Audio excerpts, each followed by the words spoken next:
Assalamualaikum warahmatullahi wabarakatuh. Halo teman-teman, bagaimana kabarnya?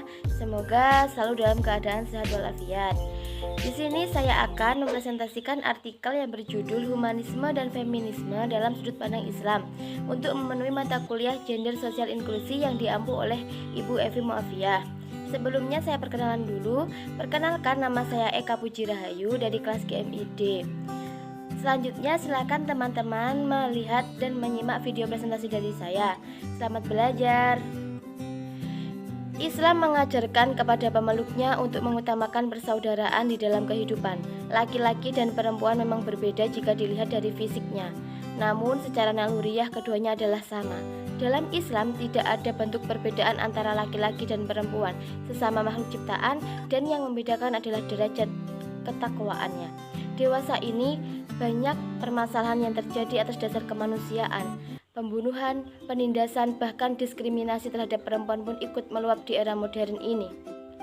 Humanisme merupakan pendekatan yang menunjukkan bagaimana manusia dapat memanusiakan manusia lainnya. Konsep ini menjadi dasar menjalankan kehidupan sebagai manusia yang dapat memimpin di muka bumi karena kodrat sebagai khalifah yang telah ditetapkan oleh Allah SWT. Perempuan menjadi objek kajian di mana banyak tindakan kekerasan yang dialami oleh perempuan. Laki-laki pun lupa bagaimana naluri perempuan yang sama dengannya sebagai makhluk Allah yang diciptakan guna mengatur keberlangsungan hidup di dunia. Maka timbullah feminisme yang menjunjung tinggi emansipasi terhadap kaum perempuan, sehingga perempuan dapat memperjuangkan haknya. Humanisme dan feminisme sama-sama mengalurkan kodrat manusia yang masih dikesampingkan oleh manusia lainnya. Karena kurangnya pengetahuan tentang rasa kemanusiaan dan sikap menghargai hak-hak perempuan, sehingga terjadi penyelewengan tindakan. Maka hal tersebut harus dipikirkan kembali dan dipahamkan kembali kepada setiap manusia dalam sudut pandang Islam tentang bagaimana cara memandang kepada sesama manusia, baik laki-laki maupun perempuan. Di dalam ayat-ayat Al-Quran maupun sunnah Nabi yang merupakan sumber utama ajaran Islam, terkandung nilai-nilai universal yang menjadi petunjuk bagi kehidupan manusia dulu, kini, dan akan datang. Nilai-nilai tersebut antara lain nilai kemanusiaan, keadilan, kemerdekaan, dan kesetaraan, dan sebagainya. Berkaitan dengan nilai keadilan dan kesetaraan, Islam tidak pernah mentolerir adanya perbedaan atau perlakuan diskriminasi di antara umat manusia. Bicara soal perempuan, kita akan diarahkan lebih dulu untuk melihat pandangan Al-Quran tentang kejadiannya. Pandangan Islam humanisme ditegakkan berdasarkan kemanusiaan yang suci dan diajarkan di dalam Al-Quran. Islam mengajarkan bahwa Allah SWT tidak menciptakan sesuatu tanpa ada manfaatnya.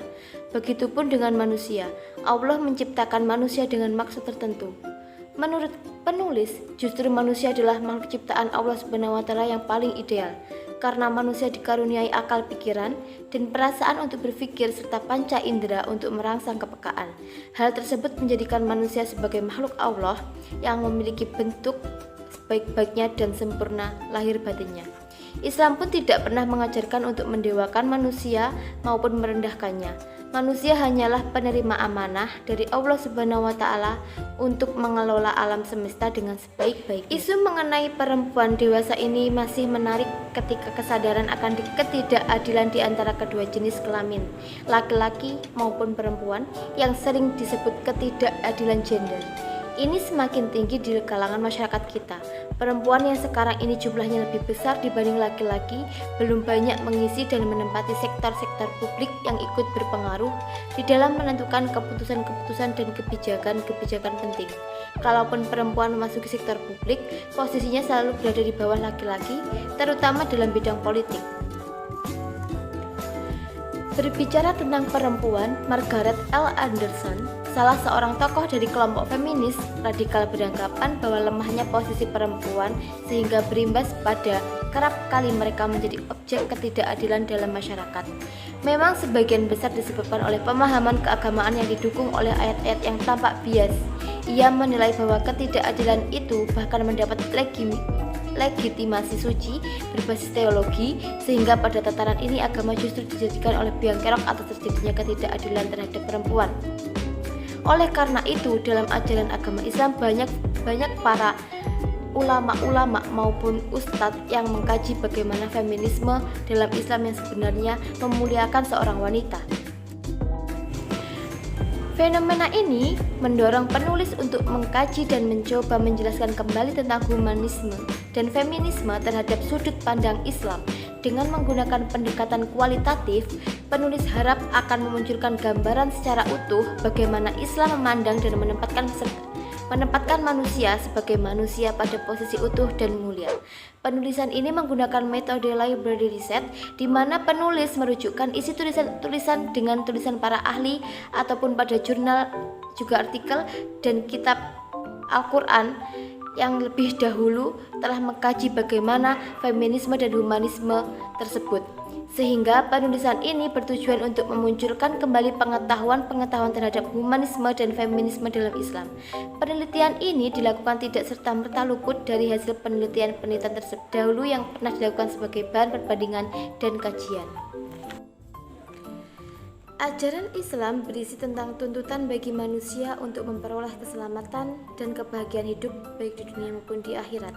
Sedangkan secara fungsional, Islam memiliki visi dan misi pembebasan manusia dari segala bentuk belenggu kemanusiaan.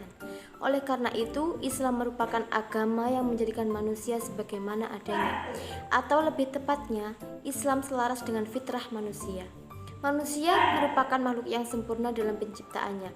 Dari segi bentuk mana saja, tidak ada makhluk di bumi yang bisa menyainginya. Manusia juga dibekali dengan akal, sehingga manusia dapat membedakan hal yang batil dan yang buruk, atau yang baik. Humanisme merupakan doktrin filosofis yang menjadikan manusia sebagai ukuran segala sesuatu. Pengakuan Allah sebagai pusat orientasi hidup manusia dilakukan sejak awal kehidupannya. Manusia mengakui Allah sebagai Tuhannya. Karena perjanjian itu, setiap manusia terlahir dalam fitrah kesucian asal.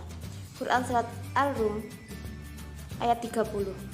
Orientasi ketuhanan itulah yang menurut syariah harus dimasukkan dalam jiwa hidup manusia, baik dalam tradisi, adat istiadat, dan tata krama masyarakat untuk diaplikasikan dalam ideologi ekonomisme, materialisme, dan sosialisme.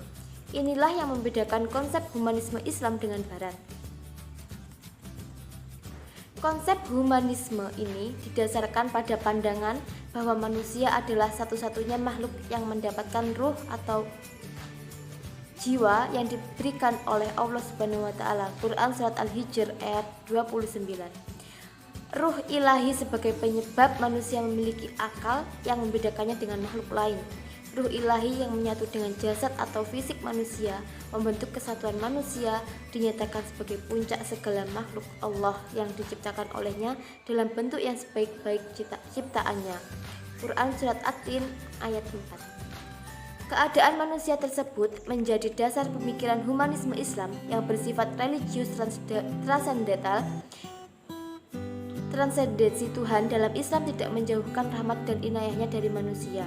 Tuhan dalam konsepsi Islam tidak terisolir, tetapi justru bisa dihubungi. Allah selalu berbuat memenuhi kebutuhan manusia. Fitrah manusia menjadi esensi humanisme. Tampak bahwa manusia telah menjadi objek kritik Al-Quran. Berbeda dengan kitab suci lainnya, Al-Quran selalu terlibat dalam transformasi sosial masyarakat. Dengan sempurnanya Al-Quran setelah kewafatan Nabi Muhammad SAW, seluruh jazirah Arab ditransformasikan dari masyarakat pangan yang suka menumpahkan darah menjadi masyarakat yang beriman. Selama ini, banyak penafsiran klasik yang selalu mendiskriminasikan kaum perempuan, yang mengakibatkan pandangan superioritas kaum laki-laki dan memunculkan penafsiran bahwa perempuan adalah makhluk pelengkap kaum laki-laki, dikarenakan pada penciptaannya, perempuan berasal dari rusuk laki-laki. Ajaran Islam telah menyatakan bahwa antara laki-laki dan perempuan tidak ada perbedaan antara satu golongan dengan golongan lain atau antar satu bangsa dengan bangsa yang lain. Laki-laki dan perempuan adalah makhluk yang sama-sama dimuliakan Allah Subhanahu wa taala. Sebab itu dalam Islam tidak mengenal feminisme ataupun gender dalam bentuk-bentuk konsep dan implementasinya. Karena konsep kesetaraan laki-laki dan perempuan dalam Islam bisa dilihat atau diukur dari kategori yang melingkupi hal-hal yang berkaitan erat dengan Islam itu sendiri. Hal-hal tersebut dikategorikan menjadi 3 zona, yaitu akidah, ibadah, dan muamalah. Dari sana kita dapat melihat bahwa laki-laki maupun perempuan memiliki hak dan kedudukan yang sama, yang membedakan mereka hanyalah ketakwaan di mata Allah. Namun, sekalipun mereka memiliki kedudukan yang sama, laki-laki dan perempuan tetap memiliki dan membawa perbedaan fitrah yang telah Allah karuniakan. Jadi bisa disimpulkan bahwa perempuan memiliki hak untuk memperoleh pendidikan, baik itu ilmu umum maupun ilmu agama seperti sholat, puasa, zakat, dan haji, sebagaimana kewajiban untuk berdagang dan bertransaksi. Jika suaminya tidak mampu untuk memberikan padanya ilmu tersebut, maka perempuan tersebut menurut Islam wajib untuk mencarinya. Humanisme merupakan doktrin filosofis yang menjadikan manusia sebagai ukuran segala sesuatu. Pada umumnya, humanisme adalah estimasi hidup yang mengakui bahwa manusia itu merupakan makhluk yang spesifik dan khusus. Manusia memiliki struktur tersendiri, memiliki kecenderungan serta hubungan dengan sesama yang khusus, cara hidup, cara berbahagia, caranya bekerja memiliki ciri-ciri yang khas, yang tidak terdapat di luar lingkungan manusia. Sedangkan feminisme dengan persepsi adanya ketimpangan posisi laki-laki dan perempuan dalam masyarakat, sehingga membutuhkan pengkajian agar menemukan solusi terhadap ketimpangan terjadi, sehingga adanya penyetaraan hak antara laki-laki dan perempuan dengan potensi manusia. Islam tidak mengenal istilah feminisme dan gender dalam bentuk atau konsep dalam implementasinya, dalam melakukan gugatan atas nilai-nilai subordinasi kaum perempuan, karena dalam Islam tidak membedakan kedudukan seseorang berdasarkan jenis kelamin atau gendernya. Baik, cukup sekian presentasi artikel dari saya. Apabila ada kesalahan, saya mohon maaf yang sebesar-besarnya. Terima kasih kepada teman-teman telah menyimak video dari saya. Semoga teman-teman selalu diberi kesehatan dan dimudahkan dalam segala hal, serta tetap semangat belajar. Akhirul kalam, wassalamualaikum warahmatullahi wabarakatuh.